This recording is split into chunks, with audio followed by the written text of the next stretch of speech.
Okay, looks like we have a good amount of people in. My name is Jasmine Santos. I'm a school psychologist in Worcester Public Schools. I work K through 12, so I'm assigned to 2 different school buildings. This is my 3rd year as a school psychologist, fresh out of grad school. I'm a member of MTA, NEA, and I was actually just introduced to EMAC about a month or so ago. So it's been really nice getting to know different people and seeing the resources that are available for educators of color and getting to know a lot of the allies that are involved in the work that we do. So I would like to thank all of you for being a part of this, first and foremost. As you all know, this workshop will be on self-care, and we'll have the pleasure of hearing from Shelley Legrand. Before we do get started, I do want to tell you a little bit about Shelley. She received her master's and her bachelor's degree from the University of Central Florida with concentrations in psychology and mental health counseling. She's also held positions in forensic science centers, community counseling clinics, public schools, and government agencies. She does have her own consultation firm where she provides mental health supports to people. And she's also consulted with the Massachusetts Trial Court, as well as private and public crisis management organizations. We will be starting the presentation. There will be links dropped in the chat for you all to access with some resources and activities that you can use for yourself and pass along to your colleagues or anyone that you may be working with. I hope you all enjoy it, and thank you for coming. Thank you, Jasmine. Good morning, everyone. Thank you so much for being here on this nor'easter Saturday morning. I hope this scene is making you feel calm and centered and the temperatures outside. Certainly not the idea of the weather we were hoping for on such a day, but that's where we are. And today we're going to be talking about actually a very relevant topic, seeing what we're going through, particularly for teachers who have been dealing with a pandemic and having to do their job as usual, as if things were not happening all around them, but still having to attend to students who depend on them for their education. So how do we self-care in education? So we're going to talk about self-care through 4 goals. First, we'll talk about some of the stress factors that are inherent in education that teachers usually face. We'll establish the relationship between burnout and self-care. What does the research say? What does some of the literature that we've looked at suggest? And we'll assess self-care needs for teachers. What are some of the areas where teachers face a greater rate of stress or burnout? And what are some self-care practices that teachers can identify for themselves and seek to implement in their daily lives? And to get us started, we're just establishing some definitions. Those are some of the terms that you are going to hear throughout this presentation. And I just want to make sure that we all have the same understanding when we talk about this terminology. So self-efficacy, we are defining for today's purposes and based on the literature we're using as the belief in one's capabilities to organize and execute courses of action to manage prospective situations. Depersonalization is a psychological term, but for common parlance, it's a cynical, cold, and distant attitude towards work and people on the job. Emotional exhaustion, I think that's pretty self-explanatory. The feeling of being emotionally overextended and depleted of emotional resources. Continuing, personal accomplishment, again, self-explanatory. Self-compassion is more of an Eastern philosophy that we are using to pull some of the lessons about how people care for themselves. And there are 3 tenets in self-compassion: self-kindness, a sense of common humanity, mindfulness when considering personal weakness or hardships. Burnout, I'm sure it's familiar to all of you, and we're defining it for our purposes as prolonged response to chronic, emotional, and interpersonal stressors on the job. Burnout comes from individual, organizational, as well as institutional factors. Burnout has psychological aspects, which include emotional depersonalization and reduced personal accomplishment we just defined earlier. And we'll be looking at some fun little memes. As research says, I believe every 3 or 4 minutes you need to show something funny to keep your audience's attention. So we'll be looking at some fun teacher memes to keep you all in a good mood. So what are the sources of educator stress? This is not new to all of any of you. We know that being an educator is not that much different from a lot of other jobs people have, for example, in healthcare, first responders. But there are some very particular factors that we encounter as people working directly with students who are coming with all kinds of issues. And we have a relationship that is over time. So it's not that you have a student for a week and the next week you have a brand new class. You are developing relationship with those people. You are spending long amount of time with them, sometimes more time that they spend in their own homes with their own families.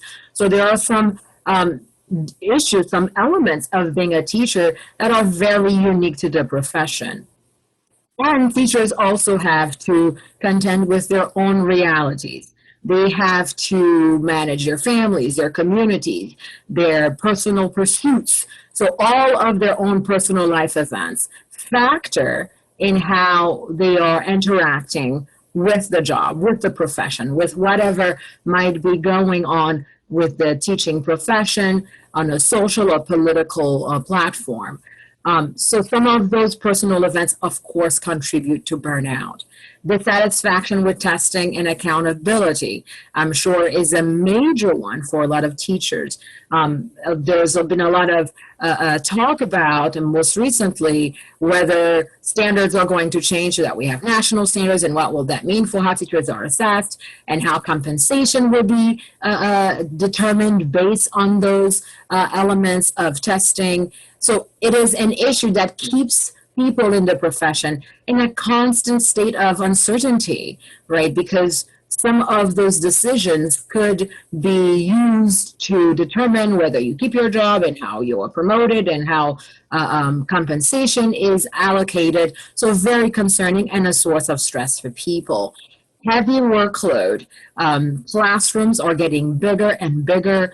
Teachers are being asked to do more things. You have lunch duty, you have hallway duty, you have all kinds of duties, morning duty, after school duty, in addition to your actual responsibility of administering instruction, of giving information to students and helping them to meet their learning needs. So how do teachers account for all of those various things that are being put upon them while managing their own personal lives? Certainly it is evident, it makes sense that there would be high rates of stress in the profession.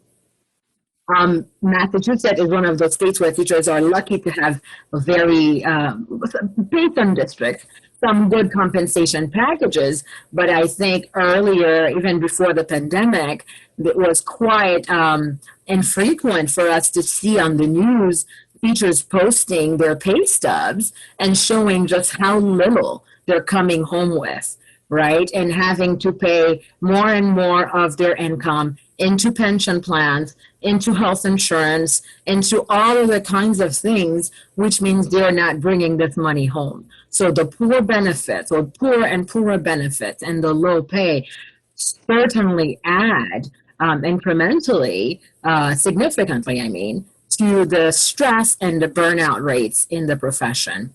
Dissatisfaction with the profession. I think for most people, when we go into education, we have this idea of what we want to do and the roles we want to play in students' lives.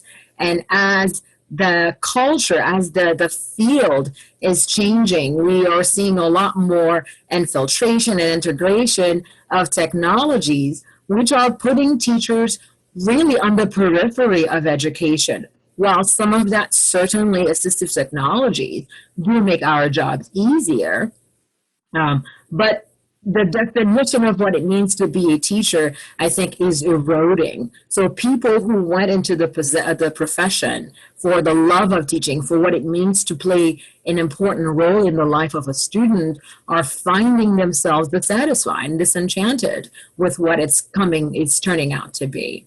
Of course, the stressors that are in the building, in the school culture, within the profession, sometimes, and social issues can cause a rub between professionals. So the collegial relationship doesn't always speak well of the profession. And we know that there are multiple factors to account for that. Teachers are not all cut from the same cloth. So people come with different ideologies and philosophies in the profession. And sometimes there isn't a very good mesh of people within the same school.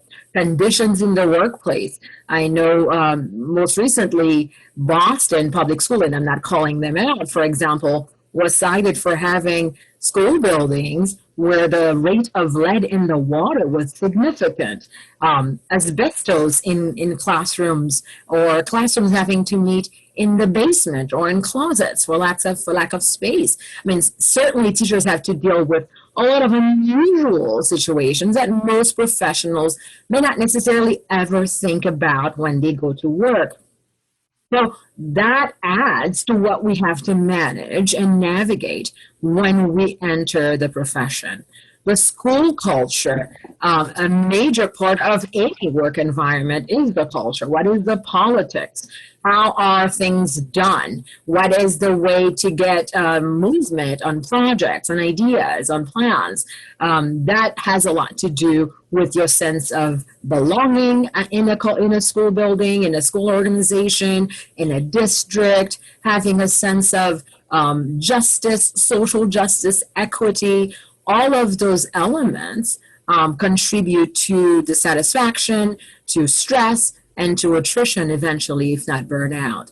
Inadequate supports, I'm pretty sure, I don't need to say anything about that, that it has been, I think, an eternal issue with education, that we never have enough supplies. There are never enough resources, because as students come into the school building, into the organization, as we seek to serve all kinds of students with a multiplicity of needs perhaps that might not have been addressed in the past, or were not addressed in the mainstream classroom, are now being put on the shoulders of teachers to address themselves. So you are not only a teacher, you are also maybe sometimes a special ed educator, you are also sometimes a social emotional or adjustment counselor, a little bit of a nurse or a therapist or a social worker. There are lots of hats that teachers have to wear, and unfortunately they have to do so with the limited resources they have for their mainstream or simple instruction. So quite a few deficiencies, right, in doing what we are looking to do, what we love to do, what we came into the profession to do. Challenges with school culture and climate and leadership. We know that the school environment has been changing, I would say, since the 90s, with issues around security, with issues around social justice. So there are different philosophies sometimes within the same school building, within the same school organization, and people have to wrestle with how to navigate and how to find common ground in order to remain in the profession or in the school building. And sometimes that doesn't always feel doable. And when there is no traction in coming to those common grounds, people find themselves dissatisfied again and finding no choice but to leave. And that inability, of course, to shape your working conditions, if there is no sense of being able to move the needle at all. Sometimes the best option seems like, well, maybe I need to find something else. I could better put my talents to other uses. And if we want to categorize the concerns that we just listed, we have them at 3 levels. The individual level, which are the life events, workload, and dissatisfaction, collegial relationships.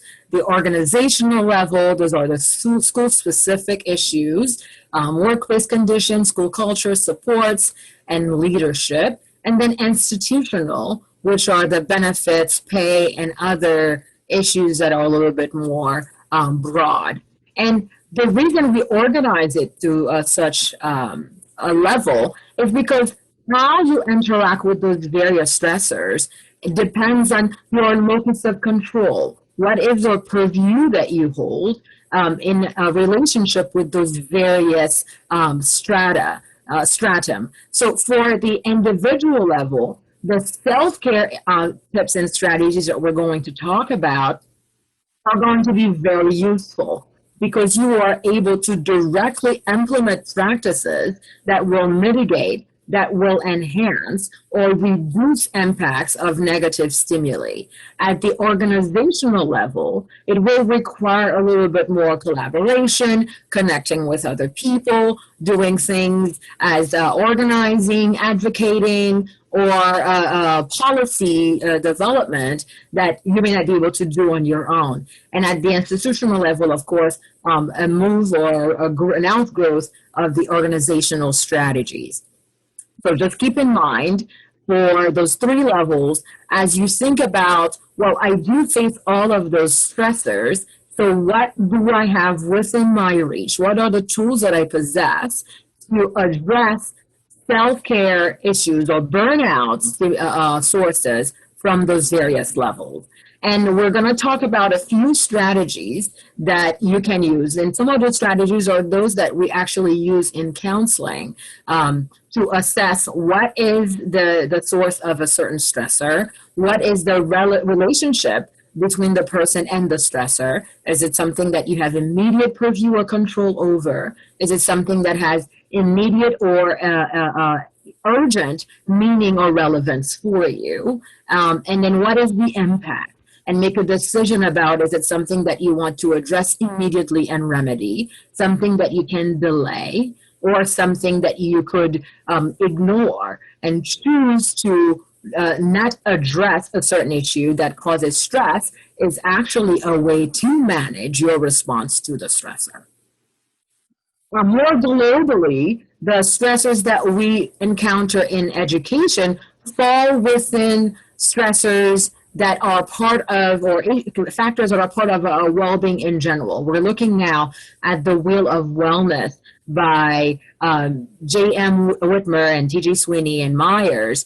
And this encompasses all of the areas, all of the elements that people typically interact with.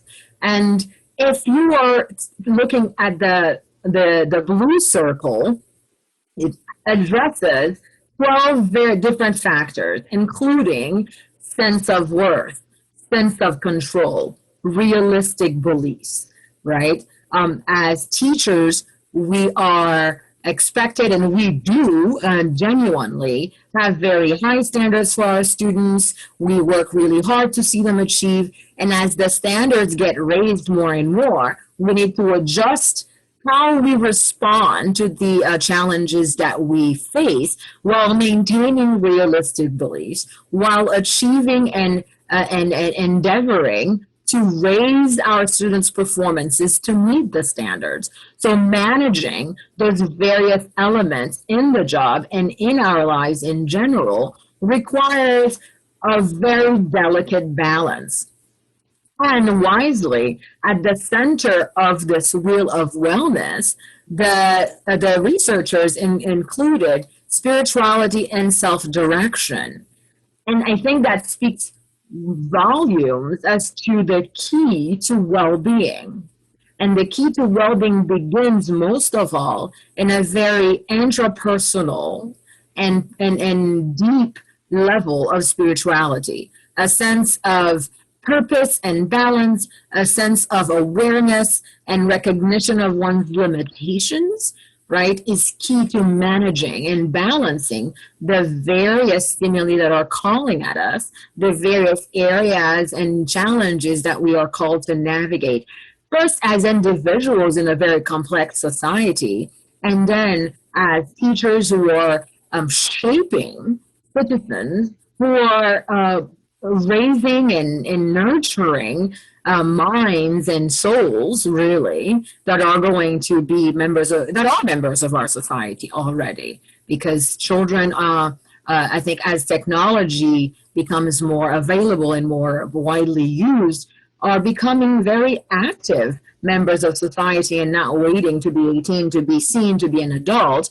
I think as early as they can use a computer, they already have a say and can shape culture. Another one of our mean.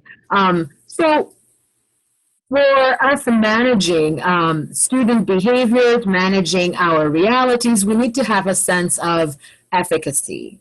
And efficacy is a very key issue and element in well-being. Efficacy is that understanding, is that knowledge of self that says, I have the power and control to, I am able to affect change to my situation. And the situations that I cannot directly affect, I have the choice to either limit their access to me or reduce my attention to them in a way that does not interfere or intervene in my life. So efficacy is about a sense of control and dominion over oneself and knowing that you have the power to move where you intend to. And we develop efficacy through experiences. In counseling, for example, when I'm working with people struggling with mood disorders, one of the things we usually, and that is a key recommendation, is developing just minimal functioning. And that is getting enough sleep, going to bed at the same time every day, and getting up at the same time every day, and doing some basic routine, basic hygiene. And you will see later that those very elements are included in the self-care ideal. So efficacy is that development of the knowledge that I can do for myself that we get from doing things. And when those things turn out successfully, we are reinforced in the idea that we can, right? I can. Not normal, I think I can, but I know I can. I know I can do for myself. I know I can impact change in my environment, in my community. We also get a sense of efficacy by being in contact with people who also are efficacious, people who demonstrate efficacy, who look like us, who resemble us, help us to reinforce, to enhance our own sense of efficacy. The research demonstrates that, for example, when we look at the outcomes of students of color who are taught by teachers of color. And as teachers of color, we are demonstrating for those students a sense of efficacy in our mastery of the tool, in our wielding of information, in the way that we navigate the difficulties and the policies and politics of education. We are demonstrating mastery for our students. So students of color who are involved, who are in classrooms, who are being taught by teachers of color, are getting a reinforcement that will feed into their own development of self-mastery. Social persuasion. What is our community? What is our society? What are people around us telling us about what we are capable of doing? And as, again, folks of color, that message is not always positive, and that is certainly one of the issues that can erode at the efficacy or sense of efficacy that people of color have, is what is the reflection we see of ourselves in the media, in news, in books, in text, in the things that other people are exposed to, that we are exposed to. What are the messages that are being cycled? A sense of efficacy reduces our reaction to negative emotional stimuli. When we know that we are capable of affecting our situations, we are less likely to panic or react in negative ways when there are emotional stressors, when there are emotional stimuli that might be distressing. So we are able to self-regulate, we are able to adjust, we are able to modify our behavior to respond effectively. Self-efficacy is key in how people move forward in life. It influences what goals they choose and how they act out on those goals. The more self-confidence and sense of can-do that you have, the higher you will reach, the more resourceful you will be in how you move forward in achieving those goals. You have more motivation to persist in the face of obstacles, again, because you have the experience of having done so before. Once you've conquered something, right, you've gone, one example that I usually use with some clients is when you are working out, right, you're doing dumbbells, and the first time you have to do 10 reps, it probably takes you forever, and by the time you get to 7, you want to quit. But you only have to do 10 reps one time. You know you can do 10 reps. And the next time you come to the stand of dumbbells, you automatically know I can do 10 reps. So when you start the first one, you're not already thinking I can't do this. You might get to 9 and think, okay, this is getting hard, but I know I can do 10. But you will do 10 because you've done it before. And you probably are going to be aiming for 15. After doing 10 for a few times, you've already conquered that and you can aim higher. So self-efficacy maintains us on a path of forward trajectory, right? And then because we know that we can, we usually have favorable evaluations of our ability to do so. So we see our chances of attaining certain goals more favorably because of our sense of self-efficacy. In the reverse, when you don't have a strong sense of self-efficacy, you doubt your ability to do certain things. What does that have to do with self-care, right? Self-care is all about attending, and we're going to define that later, attending to our needs.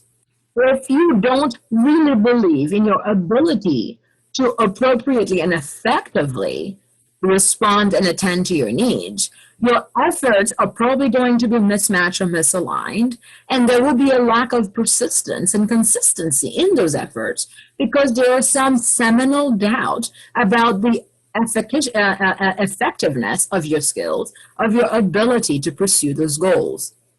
And the situations that people select for themselves in terms of challenges. What areas are they looking to grow into? What ideals they're looking to pursue?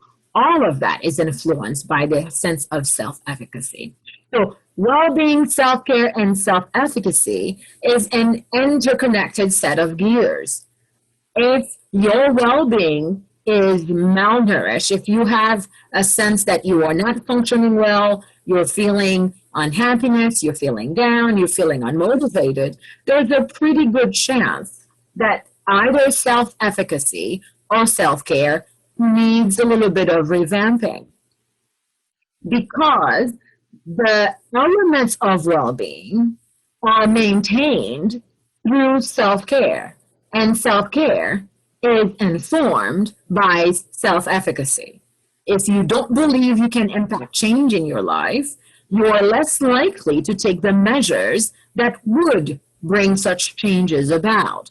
And if you don't bring those changes about, you are more likely to suffer psychologically, emotionally, personally, and socially. So what is self-care? Self-care is a very verbe de rigueur kind of term at this time. And those images are probably some of the things a lot of people think about when we say self-care.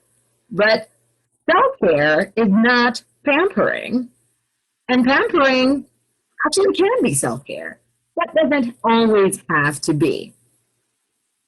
Self-care is an umbrella term that really addresses very rudimentary ideas, very basic notions. So self-care is first and foremost personal self-care, personal care, hygiene, getting up, brushing your teeth, brushing your hair, washing your face.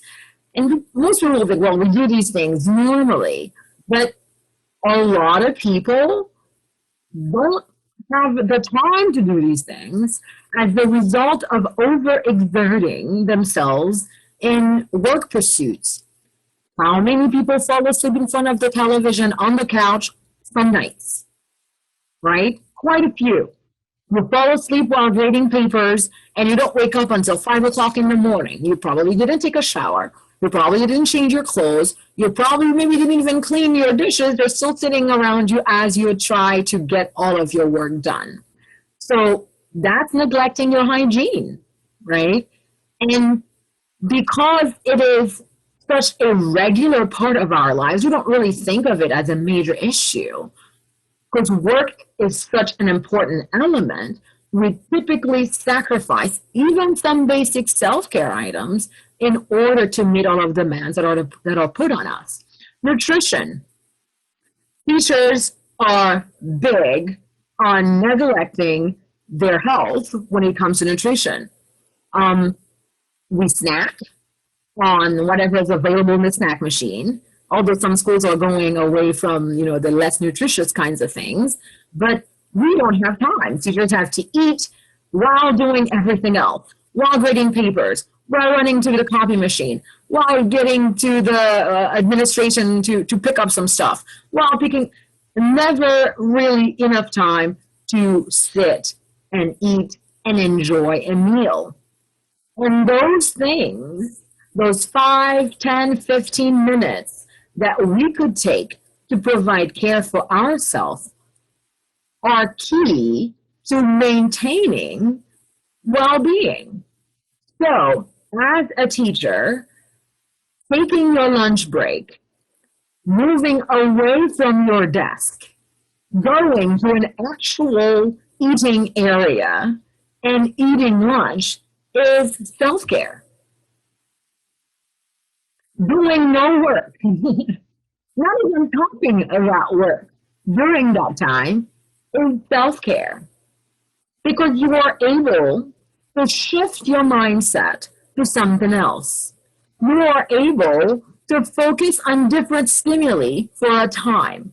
You are able even to laugh, to relax, to commune with other people, to be social for 30 minutes. And that makes you a better human being, a more relaxed, calm, and collected, and a well person, right? While working through your lunch consistently might keep you perhaps, on the beat with everything you have to do. You are more likely to be drained at the end of the day, to be short with your students, to be achy and sore and in a bad mood at throughout the day and at the end of the day when you get home. And that builds over time. As we saw, burnout is chronic. It is incremental neglect, incremental dismissals of the basic things that we need for general health that we bypass in order to feel more effective, more prepared, more on task for our job at the detriment of our own well-being. Lifestyle, particularly around the pandemic, a lot of those things have been affected. People feel, especially in counseling, when I talk to clients, all of their sources of joy have been taken away from them. They feel unsafe in a lot of places, so they don't go, feeling like, well, now there's nothing fun, there's nothing worth doing. I strongly encourage everyone to dismiss the idea that because you can't do everything exactly as you were supposed to do them, or as you are used to them, or as they're supposed to be done, that they can't be done, that you can't have fun. We always encourage to do the next best thing. In counseling, if you can't do the one thing you think is the right thing to do, what is the next best thing? So maintaining some sort of an active lifestyle as a teacher, even during the pandemic, is important. If you used to hike for fun and you can't hike anymore because those venues are closed, maybe taking walks around your neighborhood, biking in the afternoon, going around in the park, rollerblading, those are things that you can still do in places, but being active. Leisure is, to a large extent, limited at this time, but can you do more of that personally, within your family, at home, having movie nights, having theme parties virtually? A lot of things that we used to do in person is now being done virtually, and it's just a new way of doing things. For now, we are adjusting so that we can maintain the same well-being that we had prior to the pandemic. Environmental factors, those are huge and not necessarily immediately within our reach. There are things that are happening in communities, for example, factories, waste plants, cell phone towers, a variety of things that affect our health that we can't immediately impact, but that we can take measures to limit the influences of those things in our lives, within our wellness. Social economic factors. And that one, of course, everyone right now is dealing with. How do I maintain self-care? How do I feel good, feel well when my job might be at risk? A lot of schools are cutting budgets. A lot of people have lost jobs. A lot of people are losing homes. What are some things that you can do as far as self-care goes to mitigate, to navigate more effectively those challenges?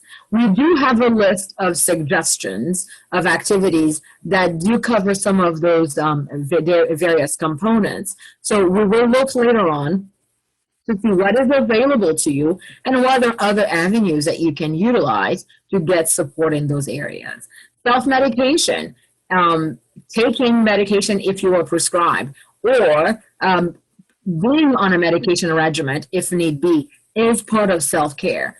There's a lot of thoughts on not taking any kinds of med, particularly for people who are dealing with psychological issues. Not wanting to be reliant on psychotropic medication is certainly a valid concern. But if you are someone who deals with constant depression, constant anxiety, taking medication is appropriate if it begins to interfere with your functioning. So we looked at that in the beginning of our session, the self-compassion scale. And this is not for you to judge yourself and to be an object of indictment on anyone. This is just to give you a sense of what are the areas of my life that I'm perhaps neglecting and not realizing it. Am I responding to myself in a way that shows compassion for me? Because we are compassionate to our families. We sacrifice and take care of them. We are compassionate to our students, right? We go over and beyond to provide, to assist, to be present. And the one person in the equation that tends to be left out is us, right? And we know that if we are not taking care of ourselves, we are very likely to, over time, become less and less helpful to other people.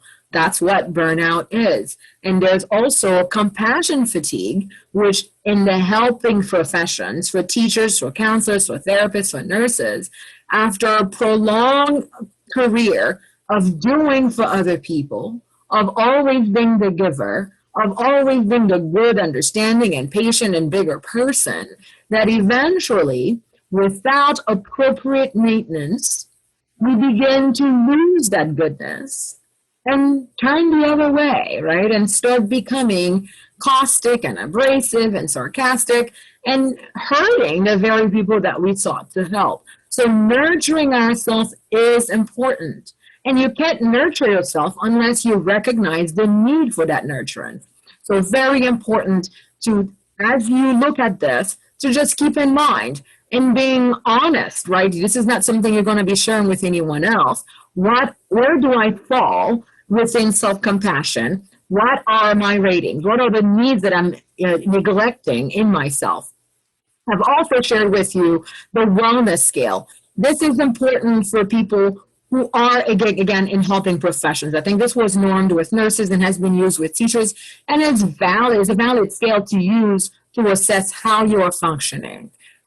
Use this for your own evaluation. What do you notice about yourself? What are the areas that you are finding that you have some needs in, some opportunities to grow? So I believe the scoring is also included with this so that you can have a very helpful tool to help you as you begin to think of self-care. This is a more thorough scale that I also shared so that you can look at, as you understand self-compassion a little bit more, what are some areas perhaps that you can include self-care in your life? Self-care dimension. So when you decide, I want to be a little bit more active in self-care and practicing self-care. Again, we've already looked at some of the keys, but essentially, All of the facets, all of the areas of your life can use some form of self-care. The physical and personal dimensions, sleep, eating, being physically active, right? Giving yourself breaks, taking time to rest. Those are important dimensions. If you are neglecting your sleep, you are going to affect lots of other domains, if not all of the other domains of your life. So sleep is key. Sleep is a key element of mental health.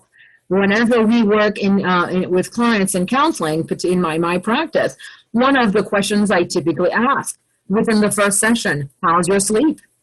Because people who do not have healthy sleep will show lots of symptoms that are consistent with other mental health disorders. They may not have a mood disorder, but if they have not been sleeping for the last 3 or 4 weeks, they're likely to be anxious, to be depressed, or even experience some psychosis. So we'll work on that. You need to sleep. You need to sleep at the same time every day. You need to sleep 8 to 9 hours if you can. 7 to 8 hours is recommended, but if you're catching up, you need to build that sleep habit. You need to make sure that you wake up every day, take a shower, and do something for yourself. Eat breakfast, shower, brush your teeth. Basic things that help life to just go on. That's emotional, sense of belonging, sense of feeling valued, connecting with other people in relationships. Sorry. My funny picture came at the wrong time. Connecting with other people, having relationships that are nurturing. So eliminating toxic relationships, moving away from connections that may not be helpful for you, right? That's about self-care. And I've been liking on social media, especially on Instagram, that people are talking about these things. Being aware of self-care is also understanding that we don't need to be friends with everybody. You don't need to be liked by everybody. In fact, the more effort you put forward to be likable, to be sociable, the more you neglect your own personal needs. So paying attention to those dimensions. Environmental, taking care of your environment, being in nature. People who spend 30 minutes on average in nature show better health care. So 30 minutes, if you can, walking outside, walking in the forest, going for a walk in the park. Those are things you can do that cost nothing, that require really no human contact with other people most of the time, that are hugely beneficial for your well-being and good for your pocket because you're not spending money. Spirituality, of course, as we saw in the Wheel of Wellness, is at the center of wellness. Having a sense of meaning, of belonging, of purpose, being socially active, feeling like you are connected and can impact your environment, your community. Those are ways that we can enhance our sense of self and also maintain effective and alert and beneficial to our students in our careers. So if you made the decision to self-care, how do you begin? This is the same wheel reproduced for you to kind of think about what are the various domains that I'm going to be focusing on and how will I choose to focus on them. Not everyone has the same self-care needs. For some people who are already very active, very athletic, maybe you don't have as much of the physical self-care needs. Maybe your needs are more emotional, more relationship-oriented, more community-oriented. So you can allocate for yourself of your available time, maybe 30 minutes a day to connect with someone, and a day or an hour a week to do something with other people in the community, to give back, to connect, to regenerate. Those are the decisions you can make once you have the information from those various skills and questionnaires that we shared. And how you self-care, my name again. How you self-care is key. You want to start with what works, right? If you already have some healthy practices, you don't need to start from scratch. Build on the things that are already working for you. If you are a very athletic person and you run every day, you already have a healthy physical self-care practice.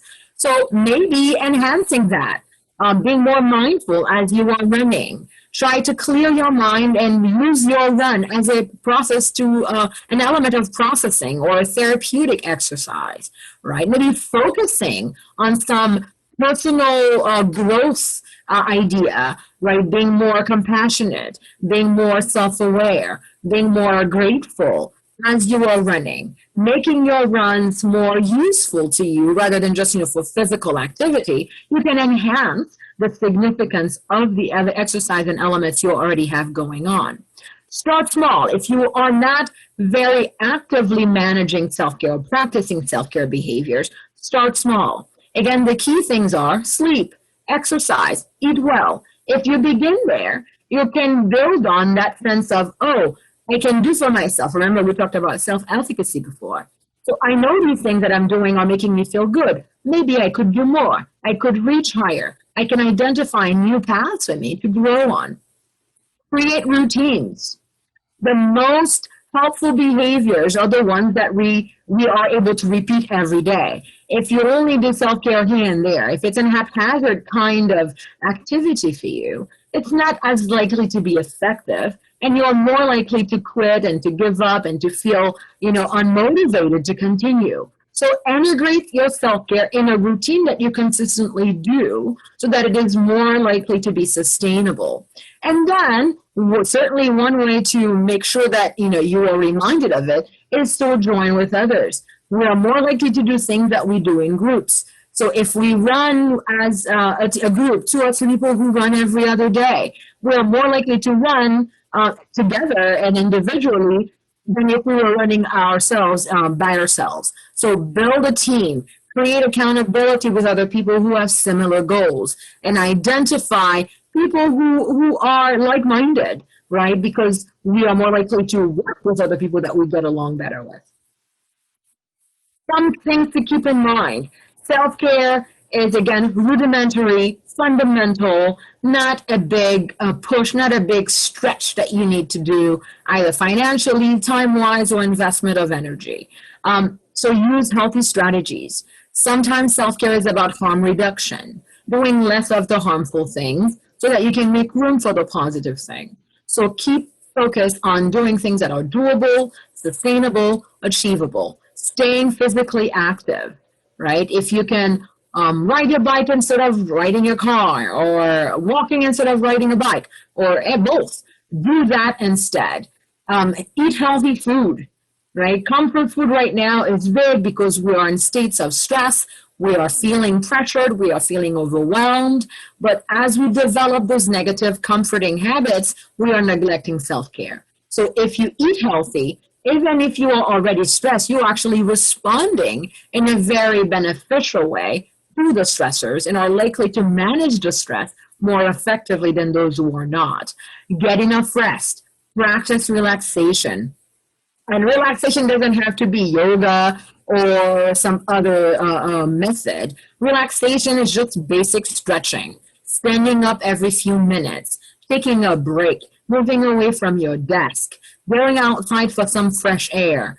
Those are things that we don't do because we are so busy. We are so engaged. We are so active in what we're doing. So doing these things are key. And I don't want to read them through. You all can see them. I want to save a couple of minutes for questions if we have them. But I do want to point out, seek counseling. Especially as teachers, you're dealing with a lot. We experience and we are traumatized by our own students' trauma. So seek counseling. You'll have benefits in your plans that include counseling for free through your EAP. Reach out to a counselor. Use your EAP benefits to get some processing, to talk, to discuss, to air out the things that are affecting you that might be creating burnout. Do avoid comfort behaviors, drugs and alcohol.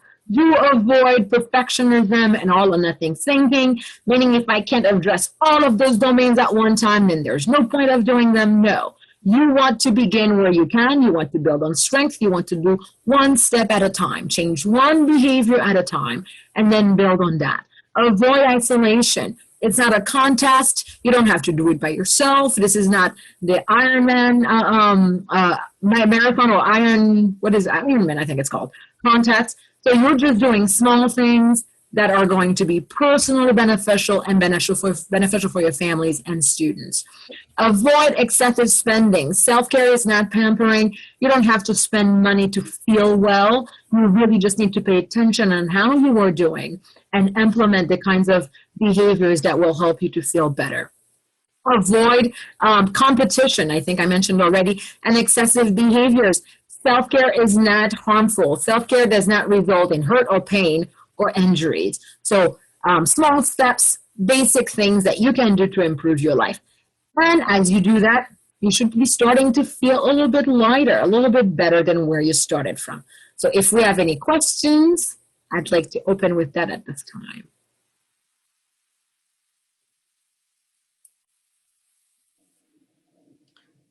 I don't know. I think everyone should have the option to unmute themselves. I didn't see any questions in the chat. So if you do have any questions, feel free to either unmute yourself and write it in the chat and we can read it out for you.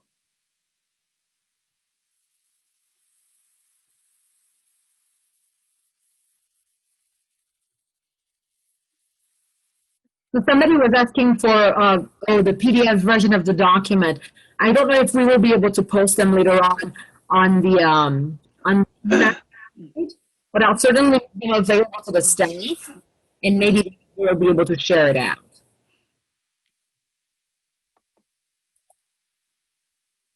Can I make a comment?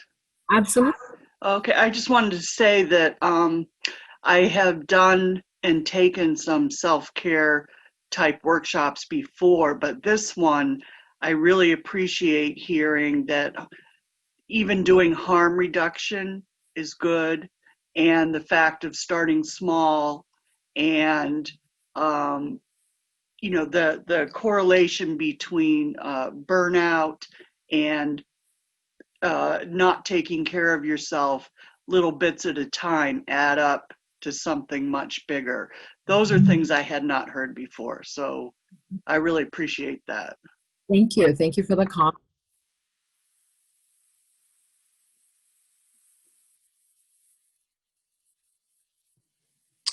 Would anyone be open to sharing some of the self-care techniques that they have personally used or have increased using over this last year? I would. Yes, sure. Sure. So I confess that I've been multitasking and listening, but I did hear some great stuff. I have, it helped me to understand some of what I've been feeling, I think, is burnout. Not just situational, and the self-efficacy information was really powerful, but I have worked on increasing my movement, doing yoga every other day. I started walking every day and then started adding in pieces of running to my daily. So every other day I'm running parts of those, and just making small incremental changes over now 9 months has left me feeling much better than I would have expected.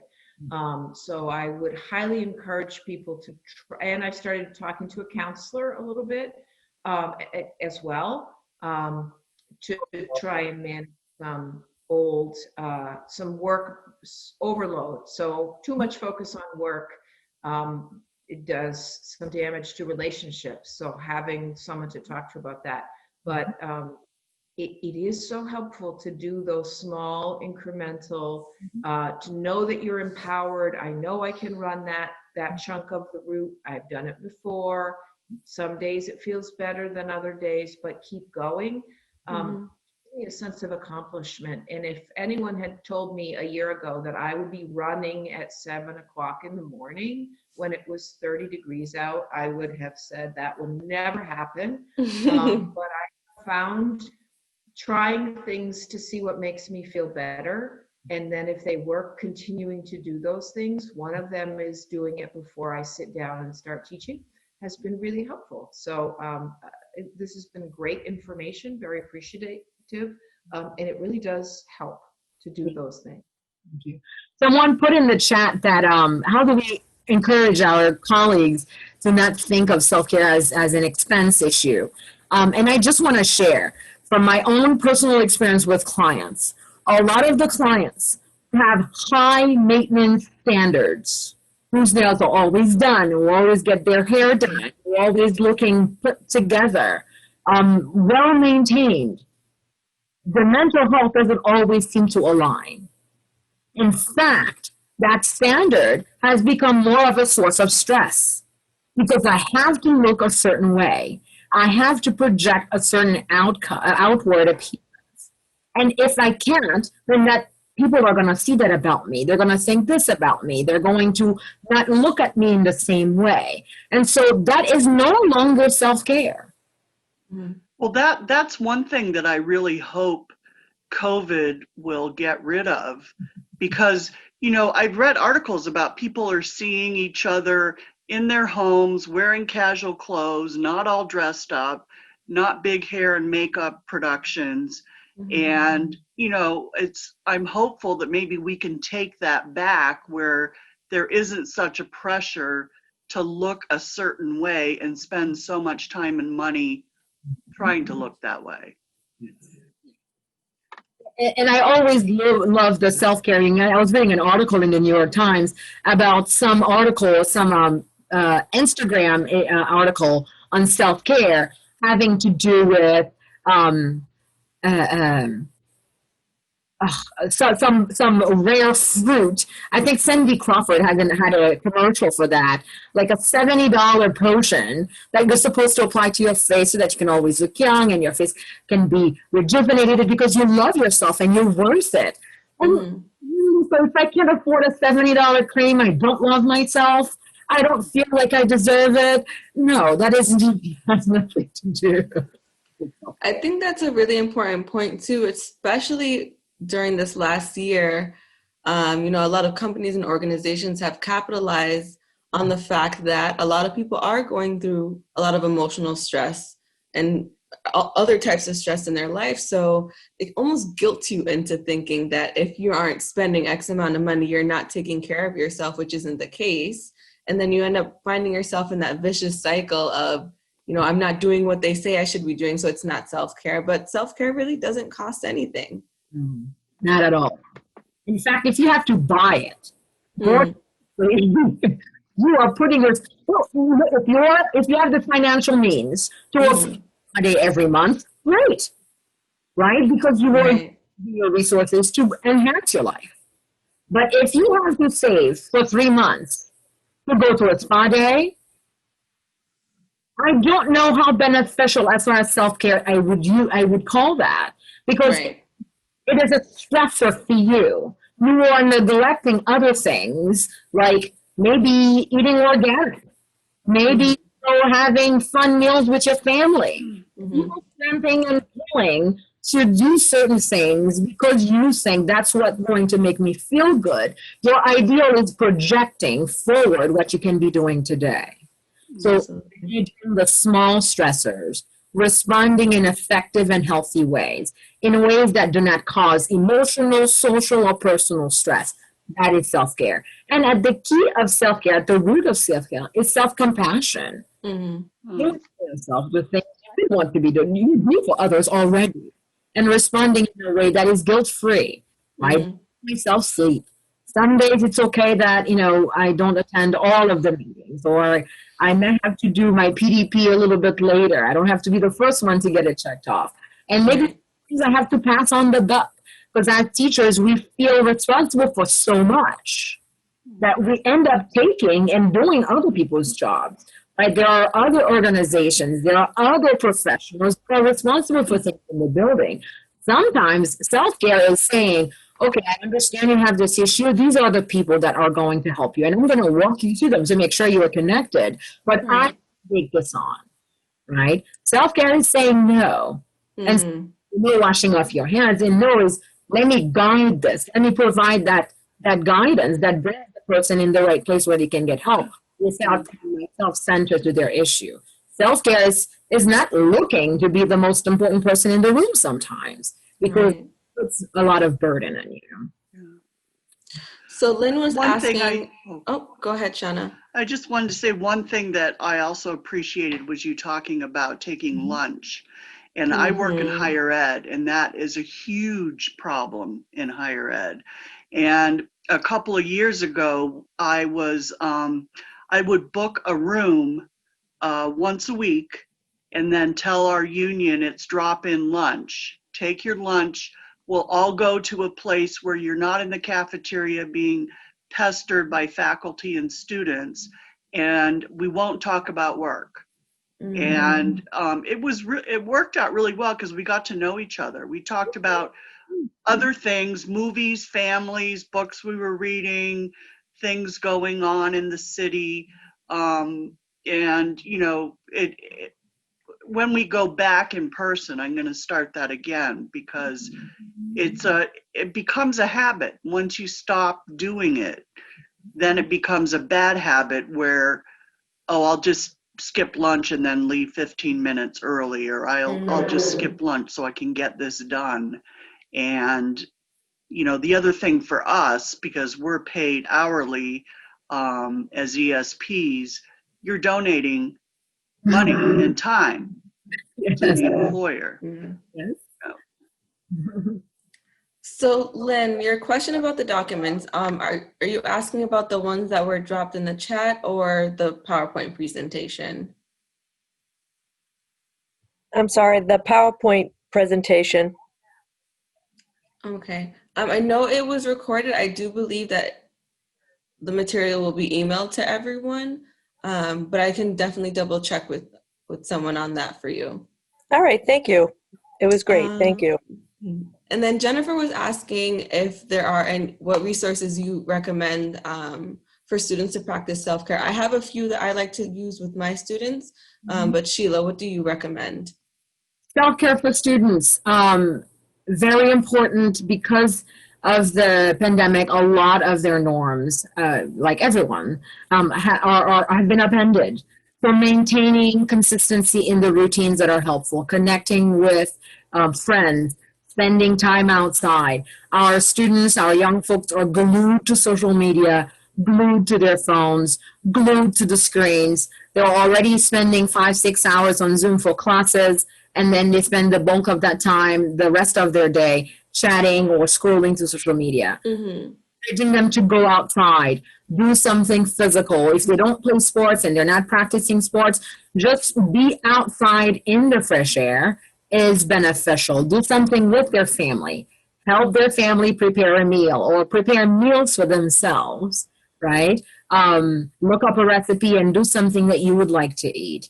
Connect with your community.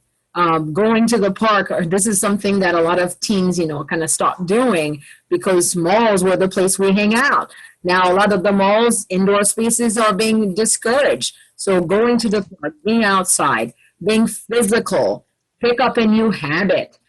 There's a variety of things that they can do to help maintain well-being. If you look through the New York Times or other journals, newspapers, a lot of people are calling in and asking for support about what to do with kids who never leave their rooms, or kids who have become hermits since the pandemic, because there is no sense of direction. There's no understanding as to what do I do? I can't do the things that make me me. So identifying with new things, developing new norms, really, right, is beneficial. Help them to shift their thinking as what is possible, what is doable. If I can't go with my friend and hang out at their house, what's the next best thing? What are the things that I connect? If you want to share, Jasmine. They're awesome. So for myself, I work at 2 different schools, one elementary, one middle high school, and I've actually created virtual offices for each, and I have them linked in my email. So anytime I communicate with the parent or student, they're right there and they can click in. In there, I have a calming corner that's filled with a bunch of different resources, but the 2 that I recommend are Headspace. It's an app that can coach you through some guided meditation. It can send you reminders to, you know, take 3 minutes of mindfulness every day. For some people, it can be difficult in the beginning to quiet your mind and just be at one with yourself. So I would encourage students, or even any of you who haven't tried it yet, to push through it. Try it for a week and see how you feel. I'm actually in the process of trying to get a group together, a school-wide group. So once a day, the students can come into my virtual office and we'll have a 5-minute mindfulness break just to give them that time to check in with themselves. Another resource that I like to use is superbetter.com. It helps students build resiliency to overcome difficult situations, and it's more of interactive game. So a lot of the times they don't even realize that they're developing those skills because it's a video game that they're playing online. But that's been helpful for some of my students too. Superbetter.com? Superbetter.com. Yeah, Yeah. I'll write that in the chat. Thank you. I am an early career educator, and I'm finishing up I'm in the middle of my 3rd year teaching right now. And we have a new admin at our school, and there's a lot of toxic positivity going around of all of our procedures are fine and you're safe and things are great. We're going to have more students and you're doing a wonderful job. And I'm feeling very overwhelmed of all the expectations in front of me. And I'm looking at our new teachers that are coming in this year who are expected to do so much and stay after school and do clubs and do all these things that we're supposed to do, but they're feeling overwhelmed. What type of self-care would you advise that early career educators go through if they're experiencing a lot of toxic positivity and having so many expectations put on top of them in the middle of this pandemic? I'm going to recommend Franklin Graham, 8th Habit. Begin with the end in mind. As a new educator, you want to establish the kind of practices that you want to sustain throughout your career. You want to identify how much time you will be dedicating to your profession every day, every week, every month. So if I'm working 7 to 3, I know that I'm going to have a lot of things that I need to attend to, but I don't want to take work home. I want, when I leave the building, to be living my life. So I'm going to stay 1 hour, 3 days a week to do all those things. Whatever I need to do for work, I will do during that time, 1 hour, maybe 3 days a week. That's it. And if it does not fit within that range, unfortunately, is more than I'm able to commit to this. Because as a person, if you're not refreshing, if you're not engaged in personal pursuits, if you're not involved in outside activities, you are more than likely to begin to erode your goodness, right, will wear out over time. So that self-care, that self-compassion, right, is huge in identifying what are the limits, what are the boundaries that I want to establish in my practice. And certainly you can justify, you can make the case for being present, being centered, being focused during the 6.5 hours that I'm in the building are more important and a better use of my time than 10 hours that I would be present, and then 4 of which I am short and cut and, and distracted and tired. Do what you can collectively. If there are things that can be done as a group to kind of still meet some of those needs, wonderful. But I would really, I don't want to resist, but I would really recommend not giving in to that push, because once you, as a new teacher, start doing those things, it's the end that's going to lead to the mile, right? You're going to be one of those people who's there till the building closes and taking students home and doing everything for everybody every day, and you won't have that personal life. And I didn't share any of the bleak stats. I personally know of a lot of teachers who had very short lifespans after their education career were over. They worked really hard for pensions and then didn't get to enjoy them, or they were so ill afterwards. It was really a work in futility. So taking the time to do your job in a very competent and comprehensive way while you're there, but similarly establishing boundaries that allow you to still be a person outside of work. Can I add something to that? Firstly, a lot of times teachers or educators of color are asked and expected to do more. Absolutely. And The other part is, and this is especially for women, no is a full sentence. Mhm. And the other is. part is when you refuse or say you can't do something, don't give a lot of excuses. It's just, I'm sorry, I can't do that. You're done. The more you give excuses, the more they'll use that to talk you into it. So you just decline and you're done. Don't feel guilty. Don't give a reason. You're done. Teachers of color bear a huge burden in public schools because we are the advocate, we are the representative, we are the friend, we are the familiar face, we are the resource, we are the community liaison, we are the safe person.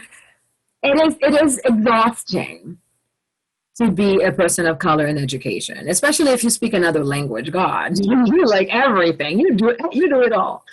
And it's hard sometimes to say no. It's hard to say, hey, you know what? I can't. You need to hire people to do that. But you need to. Because as long as you are willing to, and people know teachers are good, kind-hearted folks, right? We don't like to see kids hurt and turned away. So advantage will be taken, right? Mhm. And it's better to, again, as we say, as I said earlier, let's pass that buck. Let's advocate for the community to rise up, to ask, to seek, to talk to the legislator about increasing the school's budget so that we can appropriately and adequately meet the needs of the students we're serving. If teachers have to do triple, quadruple duty, there certainly is a vacancy that is not being met. There's a need that is not being adequately met. And we know students are entitled to unobstructed education. So if in the building, the fact that a teacher has certain skills is causing them to be pulled 10,000 different ways and unable to attend to their jobs, their students' needs are not being met, right? So passing the buck and saying, no, this is something that another person, we need another staff. I'm not able to do this and do my lesson plans and attend to my class and do all the meetings and do all the PDP, right? Sometimes we just have to say no. But it is important for us to be there, to be visible, to be present, because our students depend on it. Students of color do better, the research shows, when they are taught, when they are involved with teachers who look like them. Again, that self-efficacy is taught through that process. Unfortunately, we don't have enough. We need to have enough. But if we all agree to play multiple roles, we are preventing the organizations, the system from noticing the vacancy, the lack of available people, and they won't see the need to hire more, right? That to be out and recruiting and making sure that the buildings are diversified and all the needs are adequately staffed.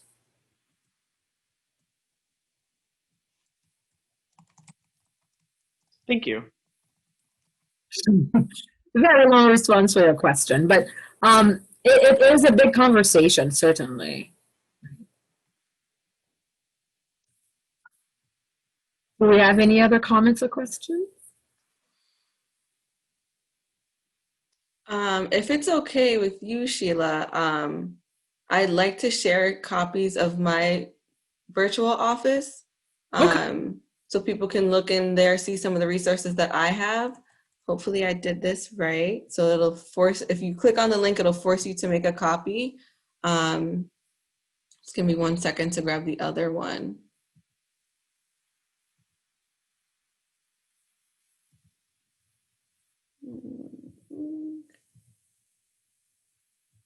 Okay.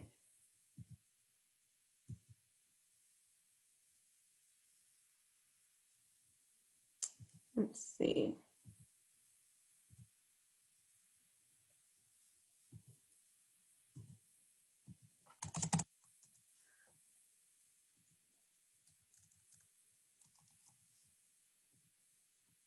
Okay.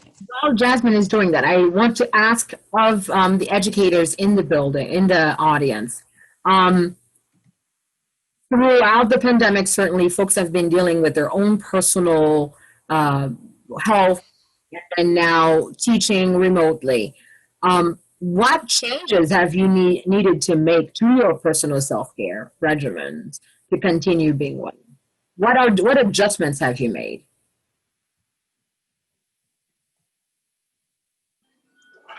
I can say what I'm doing every day is taking a walk. That's so important, whether it's in between our break time between morning and afternoon session, or after after school. Try to do it before it gets too dark though now, with the time zone change. But I think that's really important. I'm also eating fruits. Try to eat healthy. I think extremely important. And not knowing that you don't have to get all lolly-dollied all up and to present what you need to do to your students. I think that's also important. And just feeling relaxed. Yes. Just being very relaxed because you are at home. So. I'd like to mention that I'm a COVID-19 survivor. And so just trying to navigate, trying to get over it, but at the same time, I'm a caretaker for disabled adult children, and it goes on, all my responsibilities. And so trying to navigate through trying to do those things, and at the same time I switched jobs because I'm 65, by the way. I switched jobs to being an assessment recovery team person because there's a lot of kids as special educator, and a lot of students, their evaluations were delayed. Okay. And so I have to assess all the kids in the district. Now, I was given it's been about 17 days, and so they're saying that I have the red light to go and start, of course, under a certain technique, of safety techniques, go ahead and assess kids. But at the same time, I do not feel, you don't really feel well after this. And so, sorry, it's hard to talk. So what I do is I thank God that I'm kind of a health nut. And so I've always taken homeopathic stuff for stuff like this. I've taken a lot of vitamins, minerals. I eat I have a very strict nutritional diet. And I think that's what got me through, so that I didn't end up really as sick as some people that I know that have been on respirators and everything. But at the same time, people, just because I'm able to stand up for a certain period, actually I can't stand up for too long, I feel that weak, but they feel that I need to get going and start, doing my job and doing what, and assuming I need to do what I need to do. And so I just wanted to say that what I'm doing for myself is actually forcing myself to be in the bed, because I used to be like very driven. Like as I went from point A to point B to point C, and just kept, taking care of everyone and doing everything. And so just telling myself, you know what, I have to lay down. I can't, because I'm not in the same health that I was before. And I'll just end up, my friends keep saying, you're going to end up having a relapse or something if I don't knock it off. And so the main thing is just telling myself it's okay to go and lay in the bed all day, which is what I'm going to do after this and the rest of the day. Wow. So. Thank you so much for sharing. You have that's a lot. And there's a lot of research to support the enhanced need of self-care by caregivers. People who are responsible to provide care for family members, for their children, for parents, have an additional need of self-care. Right. And I have it's almost like a cartoon, all the things that happened one evening last night. I have a son who lost his job, who lost everything, and he's in a shelter. He called me crying. He's in his 40s. And I couldn't breathe because I was so upset that he was crying. And I said, I can't talk to you anymore because I couldn't breathe.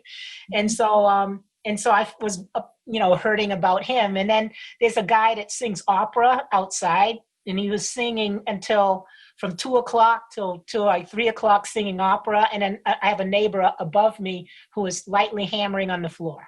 So I was like, what else is going to happen? And I think I broke my finger when I was in the laundromat, which is within the building. I live in elderly housing. And so it's like, what else is going to happen? And that's what's carried us over is humor. Like I have like really weird, kind of bizarre, kind of sick, sometimes humor. And it sort of helps to keep me going, Wow. Thank you. I'm glad you're taking those steps to take care of yourself and working through that recovery process. Certainly. I wanted to say a quick word particularly with COVID and some of the adjustments that I've been helping people. I think as Jasmine introduced me, I work with trauma agencies who do crisis response.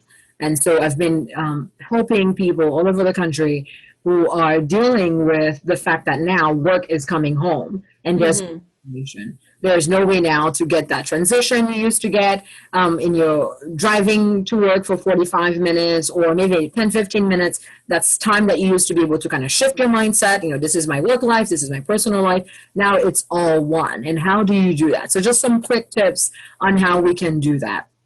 One, if you do have the luxury, work in a separate space and keep that space totally consecrated for work.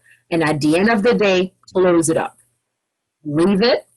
Don't come back until the next day. Whatever schedule you identify for yourself as your work schedule, you are in that space. You leave it for your break. You leave it for whatever work breaks you use, and then come back when you need to work. At the end of the day, you close it up and you leave. If you don't have the luxury of additional space, you can pick a table or a corner and designate it in some fashion with a tablecloth, with a barrier of some kind, right? With one of those wardrobe things you can kind of hang in front of it to give yourself some privacy. And that's your workspace. If you have to work from the dining table, use some symbol, some item to designate it during work time as your workspace. When you're done with work, pack it up and put it away. We believe in psychology that the environment stimulates behavior, stimulates thoughts. So if the space is set up a certain way, it pulls you, it compels you, it makes you act in specific ways. You respond appropriately to the stimuli in your environment. So if you are looking to separate work and life, there needs to be a physical and visual difference between the workspace and your personal space. Okay? Absolutely. Removing the work stimuli, the work cues from your space during the time that you're supposed to be with your family, that you're supposed to be by yourself, that you're supposed with your loved one. Date night, yes. And then do not do work and life at the same time. For example, if it's time for you to cook dinner, don't have a stack of papers for you to grade during that time, because you are mixing modes. You're not able to really relax. You're not really able to be present in anything. Multitasking is ineffective. We can be serial taskers effectively, right? Do something well for 5 minutes and shift for something else for 10 minutes, but you can do things effectively simultaneously during the same time. So doing specific and intentional behaviors to segment and compartmentalize is helpful. That way you can regulate a little bit better. You give yourself an opportunity to interact in different spaces, and you can maintain some semblance of personal life. Otherwise, you're just working 24/7, right? And a lot of people are seeing themselves doing that. And sometimes that's their only solace. That's how meditation, certainly. When you are bombarded with those cues compelling you, triggering you to, you have so much to do. You haven't done this yet. You have too many things, that are pending. You have to take care of them. As long as you're looking at them, you are mentally, right, triggered. You are stressed until you respond. If they're not within sight, you are better able to kind of close that up until it is time for you to interact with them again. Absolutely. Right. I think as Marguerite shared, go outside for a walk. It is difficult. Sometimes you just want to pass off on the couch and not get up until the next morning. But getting up, do some physical activity. Absolutely. If it's cold, just a brisk walk through your yard, even just to get the mail. Give yourself an excuse. Someone shared with me yesterday, sometimes to compel herself to do things, she'll just say, well, I might as well. So you open the door and you look outside, you don't feel like going, but wait, might as well. And you walk, come back, build that habit of being physical, getting up, getting outside, to keep a semblance of health. Okay, steps of things that you can do. Just being mindful of time. I'm going to drop the link in the chat to the main session, so we can all head back there for the 1 o'clock closing. Thank you so much, everyone, for coming. Thank you for all the great comments and questions. Yes, people have shared prayer, meditation, yoga.